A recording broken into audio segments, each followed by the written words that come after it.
Yo, what's up? This is the Prof.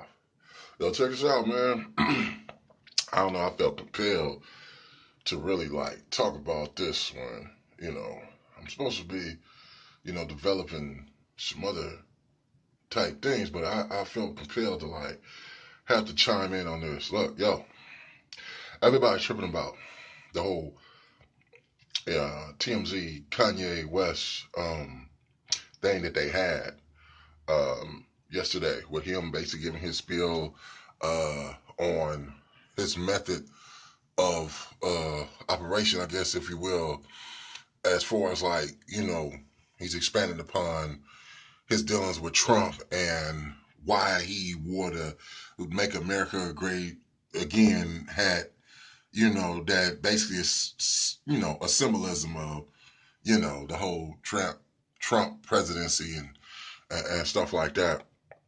And also what Kanye was talking about was the matter of free thought. And what he was saying is that free thought is suppressed in this world. And just the whole matter of free thought being suppressed, that right there kills creativity and artistry. And, what he was saying, you got to understand this. The main negative aspect that people were looking at, that people got from what he was saying, was based upon his connection to Trump and going to see Trump and everything and talking to him about whatever. I think the way that he came off was Kanye was coming off as, yo, he might have done what he done to set up a picture or that was set up for the bigger issue later on of what he really wanted to expand upon and stuff like that. Like y'all whole thing of why I went to go see Trump, why did I talk to Trump, why am I wearing the Make America Great Again hat? Like y'all so caught up into that you so obsessed with your hatred and how you identify with Trump or his politics or whatever, to where now I can't have a viewpoint or an understanding, or I can't express myself in just using maybe the that as some form of platform for a different type of perspective or understanding that he's trying to, put out there to get people to understand. Like that's it's like, and I think like what he's trying to say is, you know, it's just in that itself. It's showing the brainwash that you guys are under because you can't hear what exactly I'm saying, or you can't see or even begin to even try to give my vision a chance because you guys are being so bombarded with the hatred and the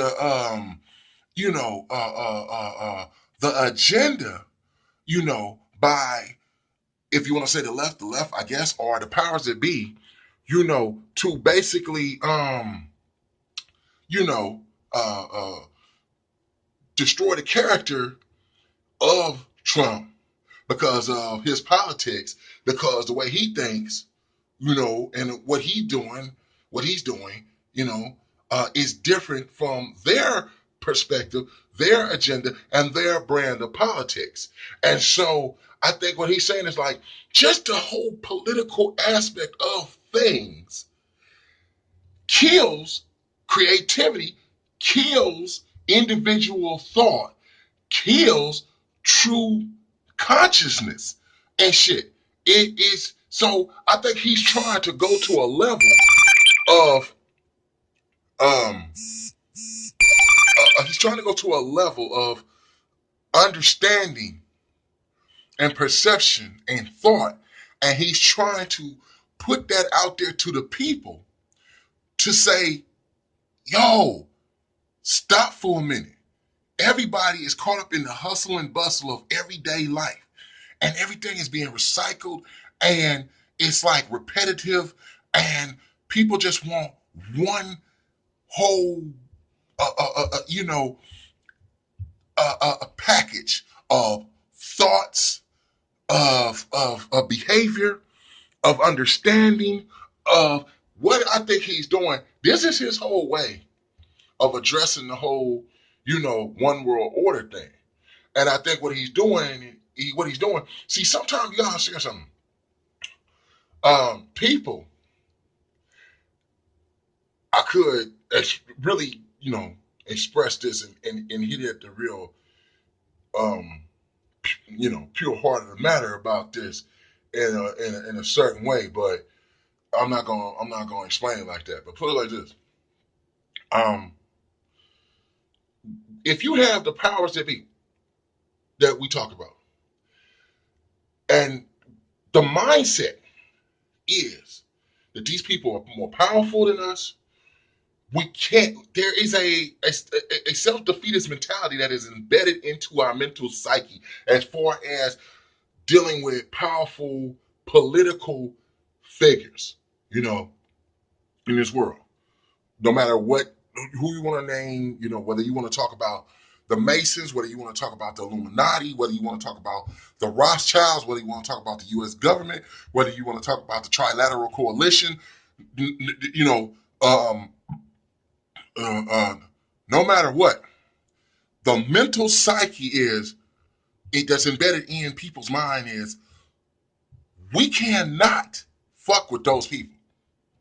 We those people, it's in your mind. It's like you being a little man, and every time you see that big man, he could spit on you. He could fucking just talk crazy, whatever. And you could feel compelled, like, I wish I could kill that motherfucker. But in the back of your mind, you like, that big ass motherfucker will beat my ass though, man. If I fucking And so it's like being like afraid of death, almost in a sense. You know what I'm saying? And so with that being embedded in the minds of people, if those people who we fear as people feel like that, when they put out agendas, when they put out things that they want you to embody, as far as conscious thought, behavior, attitude, and you have that fear of what they can do to you if you don't do it, then guess what's going to happen? The masses are going to follow suit, in a sense. So that's how they control you. That's how you have the top 1% over the 99%. Because, like they say, as the mind goes, the body goes. All we have to do is affect all y'all mentally. If you believe that 10 people can beat the hell out of 1,000, and all 1,000 people believe that those 10 people gonna beat their ass, those 10 people can virtually beat their ass. Not truthfully, not technically, but it's in a theoretical sense pertaining itself to perspective that has to do with how you envision it or how you think based upon that concept. If you believe it, then it is. Only because of the simple fact that you've been brainwashed to believe that. And that shows you the depthness of brainwashing. So what it is that if that's their power, if that's the core of their power, the core of their power is the art of brainwashing through media control, which is whatever, books, newspapers, TV, radio, all different forms of communication, the internet.